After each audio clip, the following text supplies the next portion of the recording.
So, on social media, lately you've probably seen this claim floating around how 2025, this September, marked the first September in 10 years since the United States has received a hurricane landfall. Now, I warn you, if you see posts like this, it is blatantly false. As a matter of fact, it's only the first September since just 2023, only 2 years ago, that also featured no September landfall in the United States. People think Idalia in 2023 actually made landfall in September, but turns out it made landfall on August 30th. So here's a general overview of what has made landfall. Again, excluding Idalia in 2023 because it made landfall in August. So we have Sally that made landfall in 2020. Nicholas made landfall in 2021. Again, these are all in September. We have Irma, Ian down at southern Florida. Irma 2017, Ian 2022. Hermine in 2016. We had Helene and Francine both in 2024. And then up towards the Carolinas, we had Florence in 2018. And then the next year, Dorian in 2019. So you can see no 2023 landfall. September 2025 was only the second season since 2015 with no September landfalling hurricane in the United States. So let me walk you through all of the hurricane seasons from 2015 to now. So 2015 was a below average season, but you can see no hurricane landfalls in the United States. But we did have two tropical storms that made landfall in Texas and in the Carolinas, but a majority of the below average activity stayed out to sea. You can see Hurricane Joaquin's tractor, the strongest storm of the season. Next on 2016, here we go. You can see activity really ramps up. And 2016 is actually the first season in our modern day above average. So a lot of seasons in the last decade have been above average, and it really kicked off with 2016. You can see our 1 September landfall, Hermine, and then Hurricane Matthew made landfall again in the United States, but it was later in October. Here's 2017. What a devastating season this one was. We had Irma, Maria, Harvey, Jose as well. Just a monster of a season. You could see Harvey's landfall in Texas, Irma's landfall, which was a September landfall. Harvey's was on August 25th, rather. But Irma did make landfall in Florida on September. That's why it's on our list. I got Maria, just another Category 5. Really, really, really intense season and the costliest on record. Here's 2018, another pretty costly season, but this time only done by two hurricanes, really. We had a Hurricane Florence that made landfall in the Carolinas in September, so that counts on our list.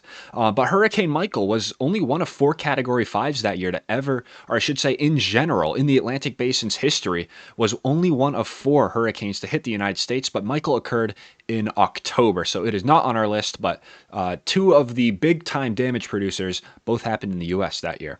2019, we can see two additional hurricanes making landfall in the United States. We had Barry in July of 2019, and then we had Dorian in September, thus being on our list. Dorian's most notable, though, for its impact in the Bahamas, one of the strongest landfalling Atlantic hurricanes on record with winds of 185 miles per hour. And we also had another Category 5, Lorenzo, which was out to sea, but overall, a slightly below average season. A lot of tropical storms, not a lot of intense hurricanes, still an impactful season. Here's 2020, the most active Atlantic hurricane season ever recorded. We had 6 landfalls on United States soil. We had Hannah, Laura, Delta, looks like Zeta, Sally, and Isaias, but only Sally made landfall in September in Alabama. But overall, a extremely active season. Caribbean, Gulf of Mexico, Central Atlantic, all incredibly, incredibly busy. The busiest in our database. Next comes the 2021 season, another pretty busy season. We had hurricanes in the Central Atlantic and making landfall in the U.S. We had Ida in August of that year, and we had Nicholas make landfall in Texas as a Category 1. That happened in September, so that is on our list. 2022 was one of the rare below average seasons so far in the 2020s decade. We had a few major hurricanes, Fiona, which went up to Canada as a very, very powerful extratropical cyclone, Central Atlantic, Caribbean, somewhat active, but the main focus was Ian of that year, which made landfall in September in Florida, causing 113 billion in damage. A rather inactive season, but a very costly one. Here's 2023. You can see Idalia's landfall right there on the Florida Big Bend region, but that happened in August. So 2023, the first season since 2015 to not feature a mainland United States hurricane landfall. You can see in 2023, though, all of the activity was centered over the Central Atlantic.